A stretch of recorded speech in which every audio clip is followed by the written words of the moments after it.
বলছে, একটু এই কথাটা শোনো। বৃন্দাবনে কৃষ্ণ গাভীদেরকে প্রশ্ন করছে, হে গাভী, এই যে মনে করো আমি মানুষকে দুটো হাত দিয়েছি, কেন জানো?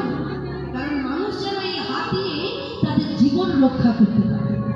তাদের সাথে যদি কেউ অন্যায় করে, অত্যাচার করে, তাহলে হাত দিয়ে তারা নিজের জীবনটাকে রক্ষা করতে পারে। আর হে গাভী, তোমাদেরকে জীবন রক্ষা করার জন্য তোমাদের মাথায় দুটো শিখ দিয়েছে। কেন? কারণ তোমরা তো হাত দিয়ে লড়াই করতে পারবে না, তাই তোমাদের সাথে যদি কেউ অন্যায় করে, অত্যাচার করে, তখন তোমরা তোমাদের মাথায় শিখ দিয়ে তাদেরকে আক্রমণ করো। কিন্তু হে গাভী, আজও পর্যন্ত কাউকে দেখলাম না যে তোমরা তোমাদের শিং দিয়ে কাউকে আঘাত করো। আমাদেরকে লক্ষ্য করো, আজও পর্যন্ত দেখলাম না। কেন? কেন তোমাদের এই শিং দিয়ে কাউকে কেন আঘাত করো না? তখন গাভীরা উত্তর দিচ্ছে, হে কৃষ্ণ, এই যে আমরা শিং দিয়ে আঘাত করি না, এই স্বভাব, এই শিক্ষাটা আমরা পেয়েছি আপনার কাছ থেকে।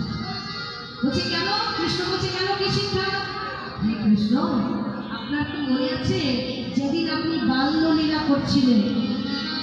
হে কৃষ্ণ, সেদিন মহারাজ কংস পুতনা স্তনদুগ্ধে বিষ ঢেলে পাঠিয়েছিল আপনাকে মারবার জন্য।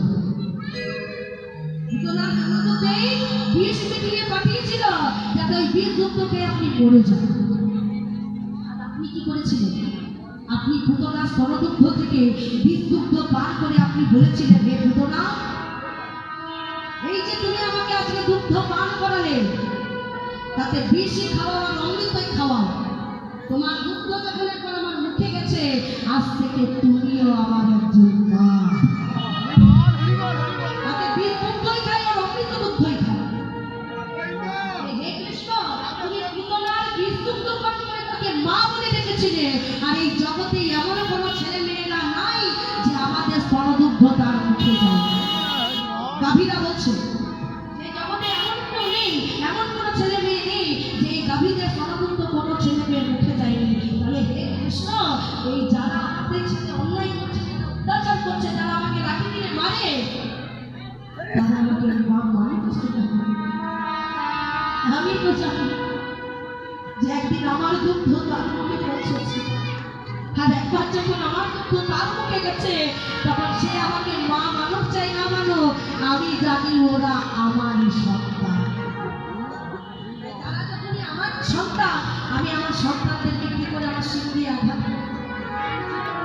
কৃষ্ণ বলছে, হে গাভীগণ, এই যে তোমাদের ভেতরে এত ভক্তি, এই যে তোমাদের ভেতরে এত ভালোবাসা, আমি কথা দিলাম, দাপর যুগে যেমন তোমাদেরকে নিয়ে আমি লীলা করলাম, তোমাদেরকে নিয়ে খেলা খেললাম, তেমনি দাপর যুগ শেষ হয়ে যখন আমি কলিকালে গৌরবতার হব, সেদিন হয়তো তোমাদেরকে আমি এই দেহতে নিয়ে যেতে পারবো না, গাভীরূপে নিয়ে যেতে পারবো না, কিন্তু যেদিন তোমাদের দাপর যুগে তোমরা দেহ রাখবে, সেদিন তোমাদের দেহের চামড়া থেকে সৃষ্টি করব শৃঙ্খল উদক।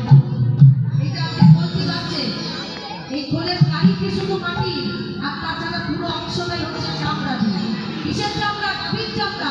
ওই বৃন্দাবনে গাভীদেরকে কথা দিয়েছিল কৃষ্ণ যে বেদা যখন দাপর যুগে আমি কৃষ্ণ হয়ে তোমাদেরকে নিয়ে খেললাম, তেমনি কলিকালেও তোমাদের দেহের চামড়া থেকে আমি নিরঙ্গ শৃঙ্খল সৃষ্টি করব, যে শৃঙ্খলের তালে ছুটে আসবে শত শত গৌর ভক্তগণ।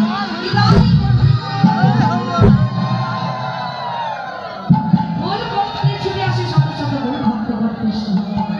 একটু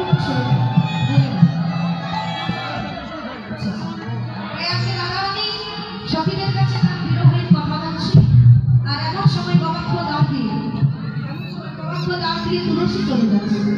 রাধা রানী তুলসীকে ডাকছে, তুলসী, তুলসী। যে তুলসীকে দেখেছি, এবার তুলসী রাধা রানীর পাশে বসে আছে।